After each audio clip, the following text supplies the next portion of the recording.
नमस्कार। Debate eight 8 देख रहे हैं आप। मैं हूं आपके साथ वरुण गोयल। सदन में गर्मा गर्मी देखने को मिली क्योंकि मुद्दा ऐसा था जो पिछले कुछ समय से भारत की राजनीति में साफ तौर से दिखाई दे रहा था। मुद्दा था चुनाव सुधार, एसआईआर, वोट चोरी। चुनाव सुधार के इस चर्चा में नेता प्रतिपक्ष राहुल गांधी ने ढेर सारे सवाल उठाए। उन्होंने कई सारी बातें करते हुए ये कहा कि सरकार बताए कि आखिर मुख्य चुनाव आयुक्त की नियुक्ति में सीजीआई क्यों नहीं है, 45 दिन में सीसीटीवी का डेटा क्यों डिलीट कर दिया जाता है। इसके अलावा उन्होंने कहा कि जो इलेक्शन कमिश्नर है उसे इम्यूनिटी क्यों दी गई है। इसके अलावा भी बहुत सारे सवाल जो थे उन्होंने उठाए।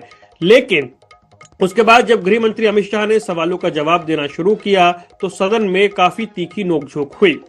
अब सवाल यह है कि जब गृह मंत्री अमित शाह लगातार बोल रहे थे और राहुल गांधी के सवालों के जवाब दे रहे थे तो क्या उससे इस मुद्दे का पटाक्षेप हो गया है।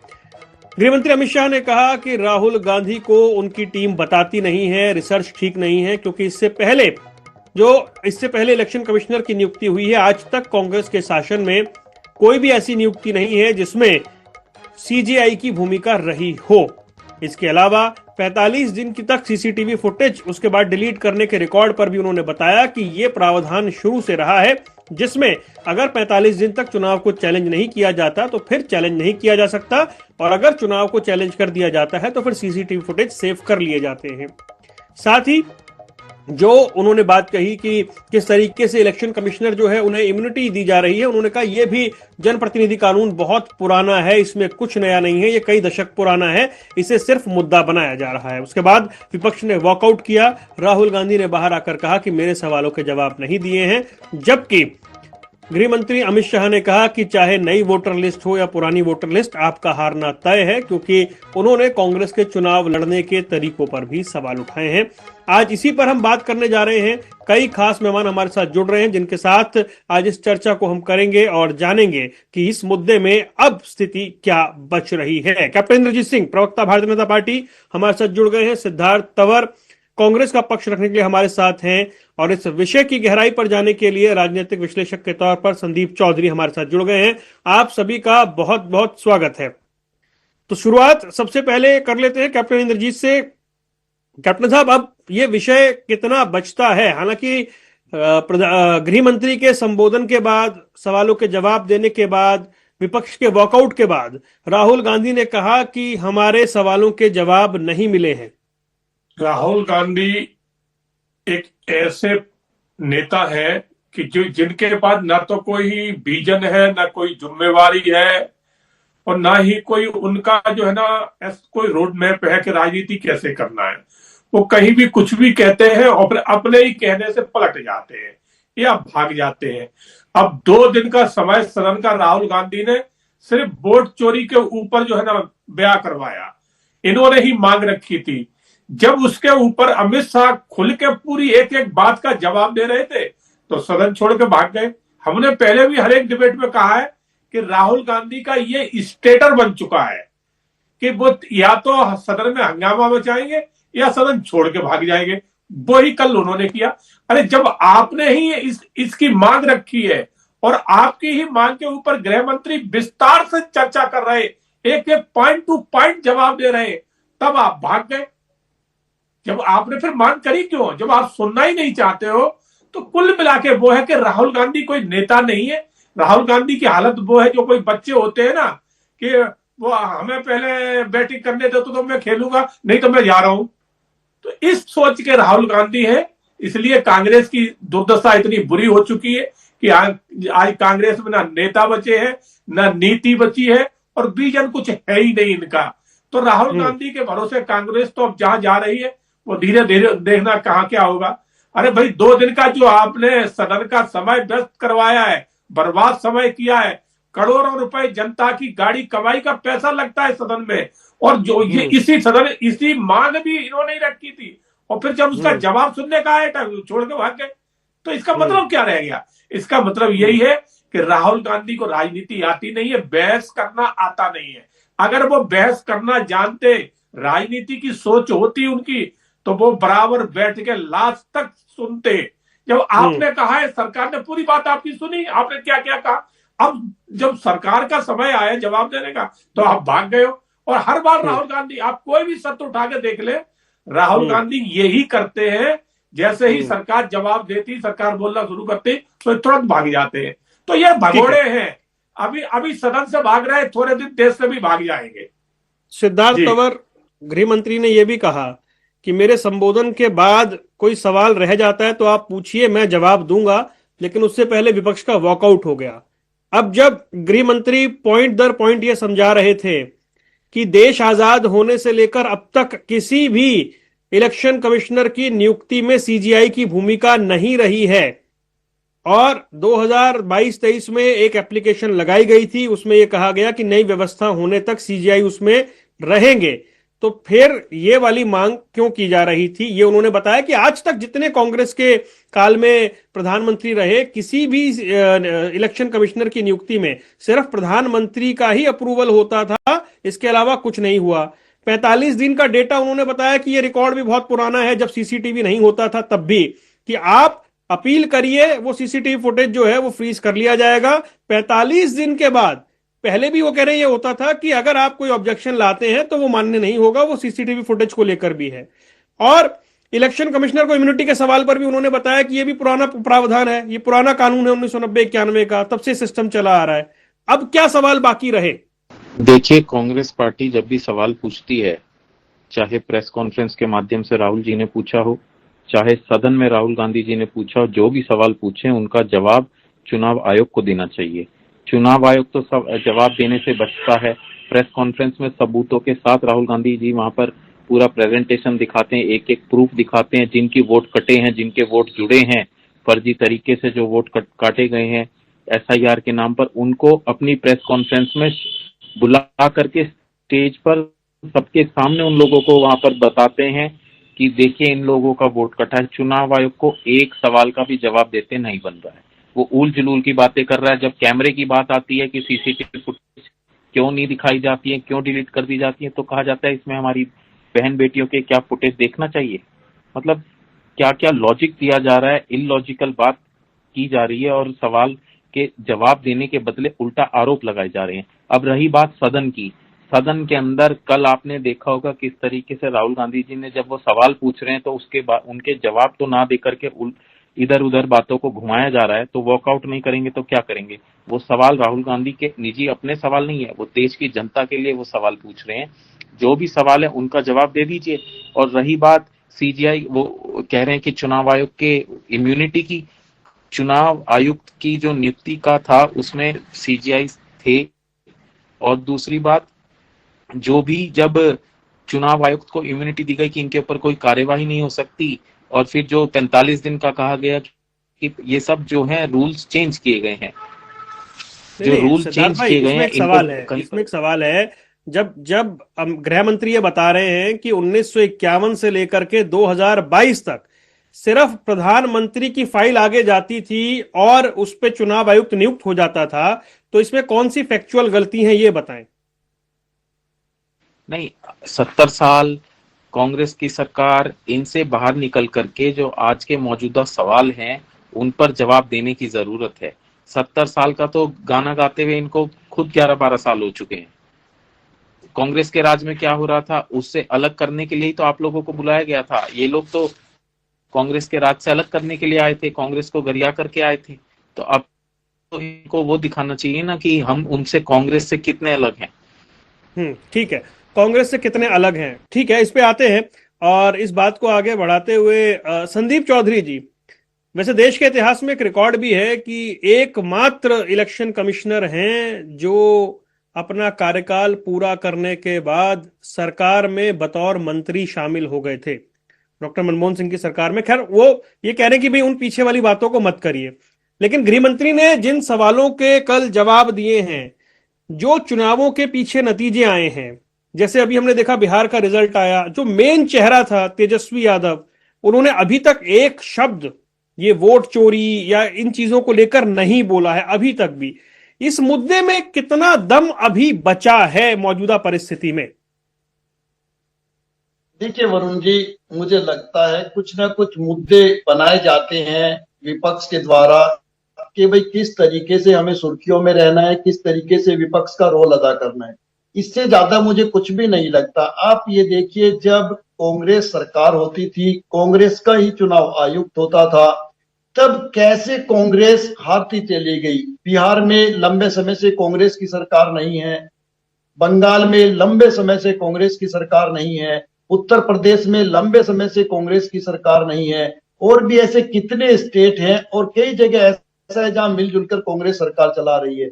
तो देखिए उस दौर में ना तो मोदी जी थे, ना अटल जी थे, ना उस दौर में ये ज्ञानेश कुमार थे। तो कहीं ना कहीं कांग्रेस अगर इस तरीके के आरोप प्रत्यारोप करती है तो मुझे ये एक चुनावी लगता है कि जैसे चुनाव में अपना प्रचार करने के लिए या सरकार के ऊपर उंगलियां उठाने के लिए इस तरीके की चीजें हैं।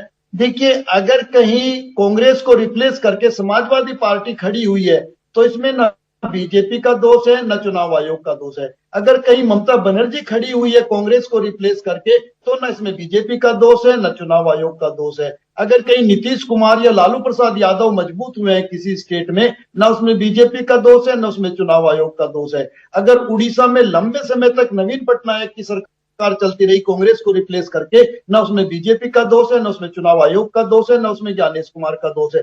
तो कांग्रेस को काम कहां करना है ये पता होना जरूरी है। कांग्रेस कहीं ना कहीं अपनी एनर्जी गलत डायरेक्शन में लगा रही है, गलत चीजों पर लगा रही है, और आरोप प्रत्यारोप से कभी सरकार नहीं बन सकती। आरोप प्रत्यारोप से आपका संगठन मजबूत नहीं हो सकता।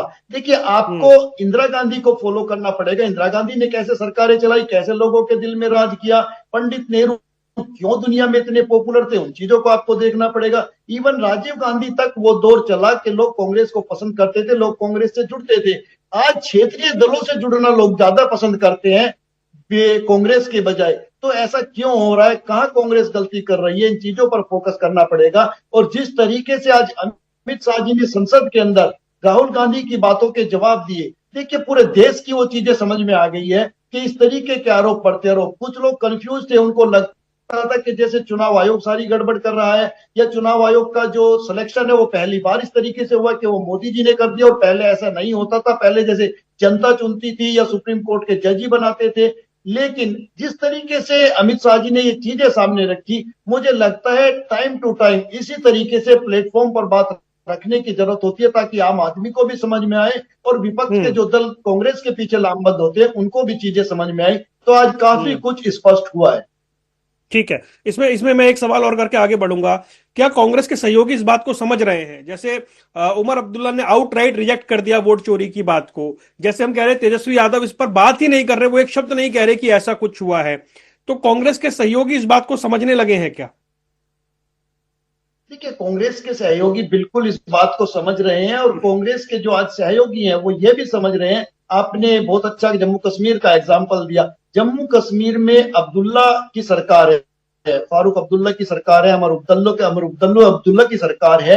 उन्होंने वहां पे अपने आप को प्रूव किया है तो उनकी सरकार बनी है। कांग्रेस का अलायंस भी था उनके साथ में, लेकिन उन्हें कांग्रेस की जरूरत नहीं है। इसी तरीके से झारखंड में शिबू सोरेन की सरकार बनी है, उन्होंने भी अपने आप को प्रूव किया है। लेकिन अब कांग्रेस को यह लगता है अगर हमारे साथ गठबंधन में आकर दूसरे क्षेत्रीय दल ही सरकार बनाते रहेंगे तो कांग्रेस को हासिल क्या होगा। तो कांग्रेस इन लोगों को साथ लेकर के अब आरजेडी की तरह पटकना चाहती है। जैसे लालू प्रसाद यादव को भी जमीन पर कांग्रेस ने मिलकर के पटक दिया, अब कांग्रेस के पास आरजेडी के बराबर चांस है बिहार में खड़ा होने के लिए। जितनी मेहनत आरजेडी करेगी उतनी मेहनत अगर कांग्रेस करेगी तो शायद बराबर चल सकती है। ठीक है, ओके। इंद्रजीत जी, अब मौजूदा स्थिति में जैसे राहुल गांधी ये कह रहे हैं कि हमारे सवालों के जवाब नहीं मिले, अभी सिद्धार्थ भाई भी कह रहे हैं कि इधर उधर की बातें कर दी गई। मूल प्रश्न ये है कि ये विषय कितना भारत की राजनीति में बचा है, आने वाले चुनाव में बचा है, क्योंकि वो पब्लिक के बीच में ये जाकर बता रहे हैं कि जी फर्जी वोट हैं, 22 जगह पर एक ही नाम की महिला के वोट हैं, ब्राजीलियन महिला है। और क्या जो चुनाव की जो वोटर लिस्ट होती है उसकी जो सामान्य गलतियां हैं उसको बढ़ा चढ़ाकर पेश किया जा रहा है, या ईवीएम से जो मैटर है अब वहां से मूव करके वोटर लिस्ट पर लाया गया है? देखिए वरुण जी, पहली बात तो यह है कि ये चुनाव आयोग का जो मुद्दा है, ये सत्य तो ये है कि ये लोकसभा का ये सब्जेक्ट है ही नहीं, क्योंकि चुनाव आयोग के ऊपर सरकार तो जवाब दे नहीं सकती है, क्योंकि सरकार के ये अधिकार क्षेत्र में नहीं है। और चुनाव आयोग की जो चर्चा है वो किस तरह से वो अपनी वोटर लिस्ट को नेट एंड क्लीन बना रहे हैं, उसको साफ सुथरा कर रहे हैं, किस तरह से वो घुसपैठिया चिन्हित कर रहे हैं, क्या कर रहे हैं, वो जो उनका अपना मैटर है। इसके ऊपर सरकार का कोई वो अधिकार नहीं है कि चुनाव आयोग के ऊपर जो है ना सरकार जवाब दे, उसका जवाब चुनाव आयोग देगा। तो सत्यता तो ये थी कि इनको चुनाव आयोग से चर्चा करनी चाहिए थी, और चुनाव आयोग ने तो कहा कि आप आइए हमारे साथ चर्चा करिए, आप हलफनामा दें, आप जो कहेंगे मैं उसकी जांच कराऊंगा। इन राहुल गांधी ने हलफनामा देने से मना कर दिया। अब इन्होंने मांग कर दी कि सदन में चर्चा हो, सदन में। तो चुनाव आयोग के नाम से सदन में चर्चा नहीं हो सकती, उसको घुमा फिरा के नाम बदला, उसकी चर्चा शुरू कराई। तो सत्यता यह है कि चुनाव आयोग के ऊपर आप कोई सवाल पूछोगे, सरकार तो नहीं दे सकती, मगर सरकार दूसरे हिसाब से फिर भी जवाब दे रही है, क्योंकि चुनाव आयोग मान्य नहीं है कि वो सदन में आ सकता है, और चुनाव आयोग के ऊपर सरकार को अधिकार नहीं है कि जवाब दे सकती। फिर भी सरकार ने घुमा फिरा के इधर से उधर करके और कुछ जवाबों को इनको दिए, मगर समस्या यहां पर नहीं है। समस्या इनके अंदर यह है कि हमने पहले भी कहा कि राहुल गांधी कुछ जानते नहीं है, इनके सहयोगी इनको नजरअंदाज करते जा रहे। तो राहुल गांधी को बस खाली एक बूमर चाहिए मीडिया में आने के लिए, तो इसलिए वो इस तरह के मुद्दे लाते हैं। पिछले भी देखा होगा आपने कि एक सदन से पेगासिस के ऊपर ही इन्होंने बर्बाद करा दिया था कि पेगासिस है, पेगासिस है, पता चला कि कुछ है ही नहीं। तो राहुल गांधी, सबसे बड़ी बात, राहुल गांधी जो प्रॉब्लम है वो मैंने पहले भी आपको बताया कि उन्हें सदन में ना तो बोलना आता है, ना बैठना आता है, ना और चर्चा करना तो आता ही नहीं है। अब उससे बचे कैसे? तो यही कारण है, थोड़ी देर चिल्ला लो, चिल्लाने के बाद भाग लो, बस। तो वही राहुल गांधी कर रहे हैं जी। ओके ओके, ठीक है सिद्धार्थ भाई, ये स्वीकारोक्ति या फिर इसको भी तो पब्लिक समझ रही होगी ना, जब गृह मंत्री ये बता रहे हैं कि 2014 के बाद हम 2 बार दिल्ली हारे, मध्य प्रदेश हारे, राजस्थान हारे, छत्तीसगढ़ हारे, तेलंगाना हारे, पश्चिम बंगाल हारे, हिमाचल हारे, झारखंड हारे, जम्मू कश्मीर हारे, और लोकसभा चुनावों में बहुमत से पीछे रह गए। तो जब ये सारी बातें हैं तो ये भी तो इन्हीं चुनावी नतीजों का परिणाम है ना, इसी चुनाव आयोग के जरिए ये नतीजे सामने आए हैं ना सिद्धार्थ भाई। जी, एक बार आप अपना सवाल दोबारा दोहराएंगे वरुण भाई? मैं दोहराता हूं कि जब ये स्वीकार्यता है कि 2014 के बाद 2 बार दिल्ली हारे, राजस्थान, मध्य प्रदेश, छत्तीसगढ़, तेलंगाना, पश्चिम बंगाल, झारखंड, जम्मू कश्मीर और लोकसभा चुनाव में पूर्ण बहुमत से पीछे रह गए, तो यही चुनाव आयोग है ना, और यही सारी नियमावली है। देखिए, पहले के जब ये लोग 2014 में सरकार में आए थे, आने के तुरंत बाद एकदम से कुछ नहीं कर पाए। अब ये उसके बाद 2 बार आ चुके हैं, 19 में आए, फिर अब 24 में आ गए। अब ये लोग जो है प्रणाली को समझ चुके हैं किस तरीके से क्या करना है, तो उसी के तो सबूत दिए हैं।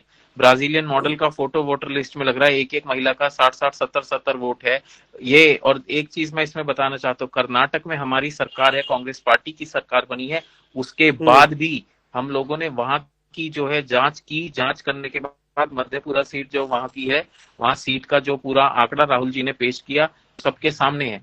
हमारा ही वहां से विधायक है, हमने उसके बाद भी तो 2019 के बाद, आप कह रहे 2019 के बाद समझ गए, 2019 के बाद तो ये पंजाब भी हारे हैं, 2019 के बाद तो ये झारखंड भी हारे हैं, 2019 के बाद तो ये बहुत सारे चुनाव हारे हैं, बंगाल का भी 2019 के बाद ही हारे हैं, बहुत लंबी गिनती है 2019 के बाद के चुनाव की, हिमाचल भी हारे हैं। देखिए, एक मन में शंका ना पैदा हो जाए, लोगों का विश्वास ना टूट जाए, क्योंकि कुछ लोगों को समझाना पड़ता है। इन राज्यों में आपको जिता दिया इन्होंने, 8 राज्यों में जीत जाएं और 2 में, 1-2 में तो दिखाना भी पड़ेगा ना कि जो चुनाव हो रहा है, तो चुनाव को चुनाव की तरह दिखाना भी इसलिए लोकसभा चुनाव में अपने नंबर कम कर लिए। हम ये नहीं कह रहे हैं कि कौन हार रहा है, कौन जीत रहा है। हमारा सवाल नरेंद्र मोदी या भारतीय जनता पार्टी से नहीं है, हम तो चुनाव आयोग से जवाब चाहते हैं। चुनाव आयोग की जगह चर्चा सदन में हो रही है, तो सदन में चुनाव आयोग नहीं आ सकता ना सिद्धार्थ भाई? चुनाव आयोग दे देना जवाब। राहुल गांधी जी से हलफनामा मांगा जा रहा है, चुनाव आयोग से हलफनामा दिलवा दीजिए कि जो चुनाव हो रहा है बिल्कुल निष्पक्ष हो रहा है, किसी भी वोटर का जो है 4-4 वोट नहीं बना है।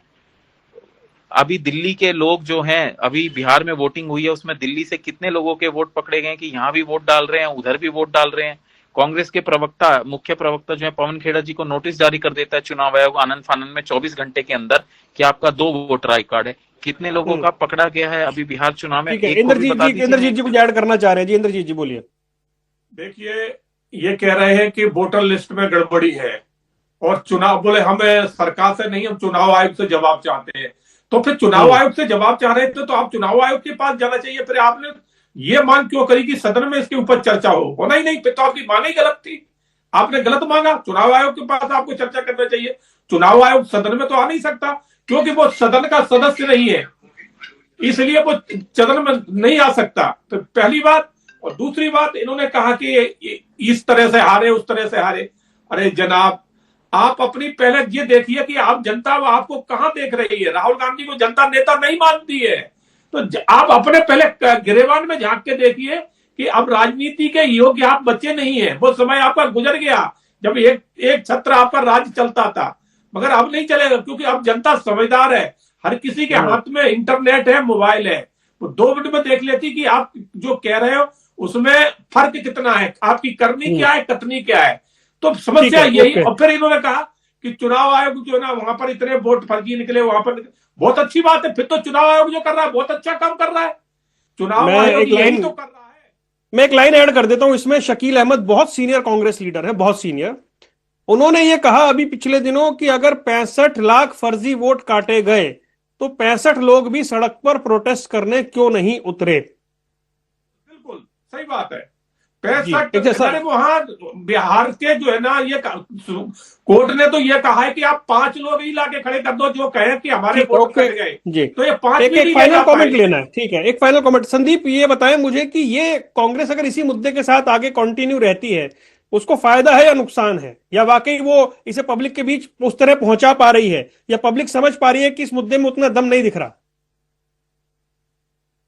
देखिए वरुण, मैं आपको बताऊं, अभी तक लगता था जब कांग्रेस और विपक्ष ये बात कहते थे कि ज्ञानेश कुमार चुनावों को मैनेज कर रहे हैं, एसआईआर के माध्यम से वोट काटी जा रही है। लेकिन आज जिस तरीके से सदन के अंदर अमित शाह जी ने इन चीजों के सटीक जवाब दिए और उदाहरण के साथ दिए कि अतीत में क्या होता रहा, किस तरीके से चुनाव आयुक्त अपॉइंट होते रहे और किस तरीके के चुनाव होते रहे, तो मुझे लगता है आज के बाद से कांग्रेस की ये बातें अपने पैरों पर नहीं रहेंगी। ये जो आरोप है ये हवा हवाई हो चुके हैं। अब कांग्रेस को कुछ नया सिगुफा छोड़ना पड़ेगा, नया कुछ खोज के लाना पड़ेगा।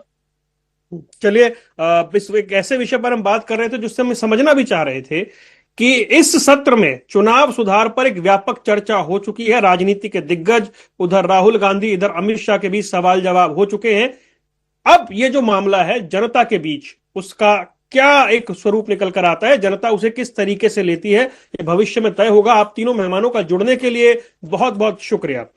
तो डिबेट एट 8 देख रहे थे आप, दीजिए इजाजत। नमस्कार।